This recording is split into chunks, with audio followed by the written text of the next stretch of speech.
आज के कार्यक्रम में मेरे साथ उपस्थित भारत सरकार में मंत्री बहन अन्नपूर्णा देवी जी, हमारे प्रदेश के अध्यक्ष ओम प्रकाश धनखड़ जी, हमारे पार्लियामेंट्री बोर्ड की सदस्य बहन सुधा यादव जी, हमारे महामंत्री पवन सैनी जी, हमारे अध्यक्षा पवन सैनी जी, गार्गी कक्कड़ जी, समय सिंह भाटी जी, निर्मल सिंह जी और यहाँ उपस्थित सभी वरिष्ठ हमारे विभिन्न सरकारी विभागों के सभी अधिकारीगण और साथ में यहाँ जिन लोगों की नियुक्तियाँ हुई हैं उनके साथ आए हुए सभी सज्जनवृंद और विभिन्न विभागों के कर्मचारीगण, आज हम सबके लिए बहुत ही सौभाग्य की बात है कि धनतेरस का दिन है और हम दीपावली भी मनाने वाले हैं। अपनी ओर से और अपने सभी साथियों की तरफ से आप सबको धनतेरस की भी और दीपावली की बहुत बहुत शुभकामनाएं। आदरणीय प्रधानमंत्री जी ने अपने वक्तव्य में आप सबको बहुत ही तफसील से और बहुत ही विस्तृत रूप में सारी बातों को रखा है और अभी अन्नपूर्णा जी ने भी भारत सरकार की दृष्टि और सोच के बारे में भी आपसे अभी चर्चा की है। सबसे पहले तो मेरी ओर से जिन लोगों को नियुक्तियां मिली हैं उनको बहुत बहुत बधाई, बहुत बहुत शुभकामनाएं। मित्रों, ये जो प्रधानमंत्री जी ने कहा है उसको सिर्फ आपको स्मरण दिलाने के लिए कुछ बातों पर मैं ध्यान दिलाना चाहता हूँ। एक तो जब आपकी नियुक्ति हो रही है तो आप अमृत काल में प्रवेश कर चुके हैं, यानी आपके जीवन के अगले 25 वर्ष जो सर्विस के गुजरेंगे वो उस संकल्पना को आत्मनिर्भर भारत, विकसित भारत, गुलामी की जंजीरों से निकला हुआ मानसिक रूप से भारत, एकता के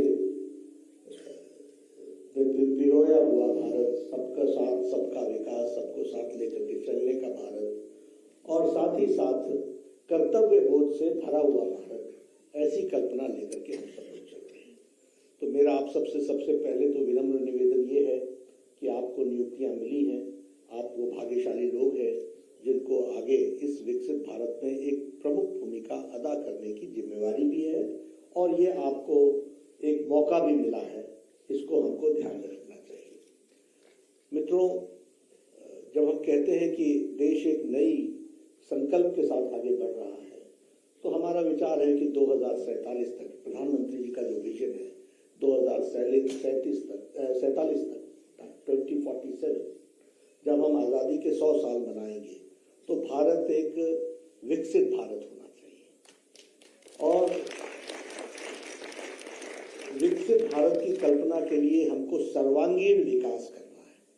आज उन्होंने बहुत से पहलुओं को आपके सामने उन्होंने छुआ है, उन्होंने उसके बारे में चर्चा की है।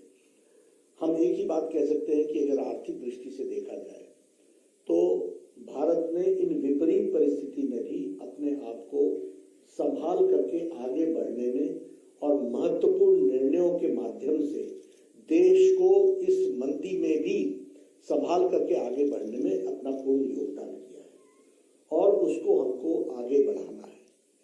ये छोटी बात नहीं है कि हम आज 10वें नंबर से बढ़कर के 5th लार्जेस्ट इकोनॉमी भारत बन गया और ब्रिटेन से भी आगे हम निकल चुके हैं। उसी तरीके से एक्सपोर्ट्स में अगर हम देखें तो हमने एक साल के अंदर 31% का इंक्रीज किया है। आपने कभी सुना था कि हम डिफेंस में हम एक्सपोर्ट करेंगे? हम तो इंपोर्ट करने वाले लोग थे और आपको तो मालूम है बोफर्स का भी स्कैंडल हुआ, जहाज का भी स्कैंडल हुआ, हवाई जहाज का भी स्कैंडल हुआ, हेलीकॉप्टर का भी स्कैंडल हुआ। हर चीज तो हम बाहर से मंगवाते थे और स्कैंडल करते थे। आज भारत बना लेने वाला नहीं, अब देने वाला हो गया है, एक्सपो में चला गया है। आज गुजरात में गांधीनगर में डिफेंस एक्सपो लगा हुआ है और हम डिफेंस के एक्सपोर्ट के गुड्स को हम प्रदर्शित कर रहे हैं। तो आत्मनिर्भर भारत की सोच में हम कितने कॉन्फिडेंस के साथ खड़े हैं इसका भी इसमें दूसरे प्रतिलक्षण होता है। उसी तरीके से अगर हम देखें तो हमारी वर्ल्ड के डिजिटल ट्रांजैक्शन में इंडिया का कंट्रीब्यूशन 40% हो गया, 40%। यानी डिजिटल वर्ल्ड में भी हम बहुत तीव्र गति से आगे गए और ये सब प्रधानमंत्री जी की दूरगामी सोच का नतीजा है। जब कोरोना में लोग जीवन की लड़ाई लड़ रहे थे और लॉकडाउन लगा हुआ था, उस समय उन्होंने जब एमएसएमई सेक्टर को 1.5 लाख करोड़ रुपए के उससे जोड़ने का प्रयास किया तो एमएसएमई सेक्टर को भी संभाल कर रखा। 1 लाख करोड़ रुपए उस समय हमारे एग्रीकल्चर सेक्टर के इंफ्रास्ट्रक्चर के लिए दिया। उसी तरीके से हमारे प्रधानमंत्री गरीब कल्याण अन्न योजना के तहत 80 करोड़ की जनता को 2 वक्त की रोटी का इंतजाम किया, जो आज दिन तक किया जा रहा है। और जब पहली ट्रेजेडी आई थी 100 साल पहले, तो लोग बीमारी से ज्यादा भुखमरी से मर गए थे। लेकिन इस बार प्रधानमंत्री जी ने जब ये ट्रेजेडी आई तो कोई भूखा न सोए, इसका भरपूर इंतजाम करके भारत को मजबूती प्रदान की है।